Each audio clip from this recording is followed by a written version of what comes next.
હવે આવનારું 2026નું યર તમારા મત પ્રમાણે as per numerology, as per astrology કે વાસ્તુ કન્સલ્ટન્ટ, શું તમારું ઓપિનિયન શું છે એ અમારા ઓડિયન્સને ચોક્કસથી જાણવામાં ઇન્ટરેસ્ટ છે.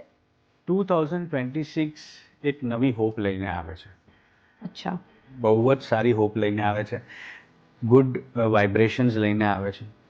જેટલા બી એવું નથી કે આ સ્પેસિફિક ગ્રહવાળા માટે જ સારું છે કે આ રાશિવાળા માટે જ સારું છે.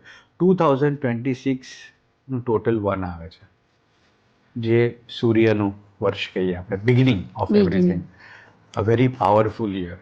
અને it's a beginning for new job, new business, new opportunities. કોઈના લગ્ન નથી થતા, કોઈનો બિઝનેસ સ્ટાર્ટ નહોતો થતો એ થશે, કોઈને ફાઇનાન્સીસ અરેન્જ નહોતા થતા, કોઈના પૈસા અટવાયેલા હતા કોઈ લઈ ગયેલું એ આવશે. સો જેટલું તમે પોઝિટિવ રહેશો એટલું મેક્સિમમ બેનિફિટ તમે આવતા વર્ષે લઈ શકશો. For all. યસ, આ વર્ષે તમે જોજો નો ઇટ વોઝ ટોટલ ઓફ 9. તો આ વર્ષે કેટલી બધી પ્રોબ્લેમ્સ આવેલા, જેમ કે પ્લેન ક્રેશ થયું, yes. All over the world આટલા બધા પ્રોબ્લેમ્સ આવ્યા, ફ્લડ્સ આવી ગયા, વરસાદ કેટલો બધો પડ્યો, બધી વસ્તુની અતિવૃષ્ટિ થઈ છે. તો Yes. આ વર્ષે આપણે કહીએ ને કે મોર ઓફ અ મેજર કેલેમિટીઝ વધારે થઈ હતી.